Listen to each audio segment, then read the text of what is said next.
So we have two lives, external life and internal life.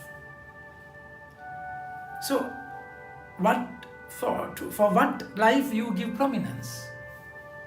If you don't have the focus on your internal life, the life of the spirit, where you deal with God, you will simply lose focus there, and you will be prone to focus on the external life, where you deal with the people. So that's exactly why whoever exalts himself will be humbled. That's externally, you exalt yourself. I mean, you want people's reaction, people's comment, people's appreciation, what people think about me. So when you are more worried about it, you will be humbled. You will be put down. Those who are humble, which means you are least bothered about the external life, but others think about you, others' comments, others' views. You are so worried about the inner connection. You are rich from within, and that is your internal life. So we find the life of Naomi, how she had to go through terrible pain. Her husband died, both the sons died, and then because of the famine, they had to leave their motherland and go to a strange land, country. And here they come back with Ruth. So they were despised by the people. Even for herself, she said, I'm punished by God. That's why I had to go through this curse. So God has put themselves so low, allowed that catastrophe, tragedy happen in their life. But then it won't stay there. When you are made empty, God will exalt you. God will raise you. So praise God. Praise God when you are crushed to the zero. You begin to love your zero, because then only God will take control, take over. So Boaz, the relation of Elimelech, and after all, Ruth goes to his field and work. Boaz was so kind to her. And at the end, to make a long story short, they both marry and they have a children. And then the woman said to Naomi said, then women said to Naomi, "Blessed be the Lord, who has not left you this day without redeemer, and may his name be renowned in Israel. He shall be to you a restorer of life, a nourisher of your old age. For your daughter-in-law, who loves you, who is more to you than 7 sons, has given birth to him." Then Naomi took the child and laid him on her lap and became his nurse. And then women of the neighborhood gave him a name, saying, "A son has been born to Naomi." They named him Obed. He was the father of Jesse, the father of David. See the connection. See how God used the insult, the fall, the zero to a glory.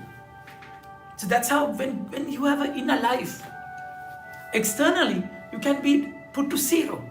You are completely crushed. But then if you have that inner life properly connected, that inner life will flourish one day.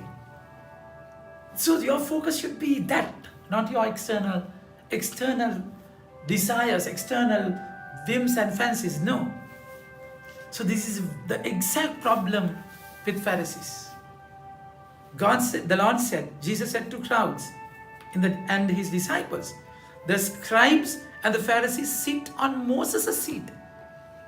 So they are given a position, they are chosen, they have an inner life. But then day by day they were tempted to focus more on their external life. The Lord is said, So do and observe whatever they tell you, but not the works they do. For they preach, but do not practice. So double life. It's a dual personality, split personality. They don't preach what they don't live what they preach. So there is no compatibility. There's a contradiction. So so what you think won't correspond to what you speak, and what you speak won't correspond to what you live. So it's an utter contradiction in you. You become different personalities. You change according to the situations. Because once you are disconnected from within, the moment you are disconnected from within, you lose the inner joy and inner content, and you begin to get what you don't have inside, the popularity, the pleasure. So you need people's opinion. So what you are would become what others think about you. It's a terrible state, isn't it? So this is exactly why they tie up heavy burdens, hard to bear, and lay them on people's shoulders, but they themselves have not willing to move them with their finger. So it is easy to inflict more things on people. So they would be distracted with the heavy loads, so they can cover up with them. Okay, they can cover their sins very shrewdly. So, and they make they love the place of honor and feast, and best seats in the synagogues, and greetings in the marketplaces, being called Rabbi by others. Pity, isn't it? Pity. Yes, because they are so empty within. They're so empty within. Naomi was put to zero. But then she never wanted a cover up. She accepted it. She said, don't call me blessed, call me cursed. So she waited until God deals with the inner life without having cover-ups. White was capacious, isn't it? So that's exactly why the Lord is saying, but you are not to be called Rabbi, for you have one teacher.